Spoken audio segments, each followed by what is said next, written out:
ఏ సినిమాలో చూసినా ఒకటి ఉంటుంది కానీ ఈ సినిమాలో పర్ఫెక్ట్ అన్నీ ఉన్నాయి.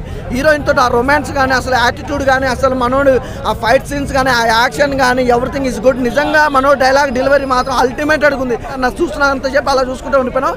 ప్రతి సాంగ్ కానీ ప్రతి సీన్ కానీ బాగా ఎంజాయ్ చేసినాం. అసలు వండర్ఫుల్ అన్న. చాలా రోజుల తర్వాత ఒక మంచి సినిమా చూసినాం. అన్ని మూవీల కన్నా ఇది బాగా చేశాడు. ఈ మూవీ ఫ్యామిలీ ఎంటర్టైన్మెంట్, అందరు ఫ్యామిలీ వచ్చి చూడాల్సింది. సైంధవ్ ఎలా ఉందన్న? అన్న మూవీ అయితే బాగానే ఉందన్న, నేను నిజం చెప్తున్నా మూవీ అయితే బాగుంది. కాకపోతే ఈ మూవీలో వచ్చేసి థ్రిల్లర్ మూవీ అన్న. ఇది తన కూతురికి ఏదైనా ఆపద వస్తే, తనకి ఏదైనా ప్రాబ్లం వస్తే తన డాడీ ఉండి ఏం కాపాడతాడో అదే కాన్సెప్ట్ మూవీ అన్న. అవుట్పుట్ గిట్టంగా బాగానే ఉంది. కాకపోతే ఈ మూవీకి సంక్రాంతిలో కాకుంటే బాగుండేది అని నా ఫీలింగ్ అన్న. ఇదే మూవీ క్రిస్మస్లో పడింటే బాగుండేది. స్టోరీ అంతా మంచిగా ఉంది.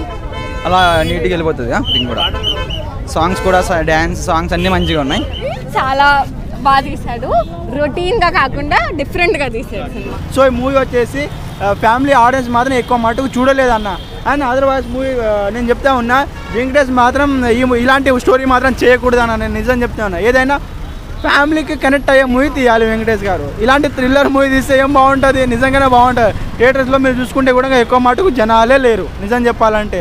మాస్ యాక్షన్ మూవీ చాలా బాగా యాక్ట్ చేశాడు. ఫస్ట్ హాఫ్ నుంచి సెకండ్ హాఫ్ ఎలాంటి బోర్ కొట్టలేదు. సినిమా అయితే బాగుంది. ట్రైలర్ చూపించిన విధంగానే సినిమా అయితే బాగుంది.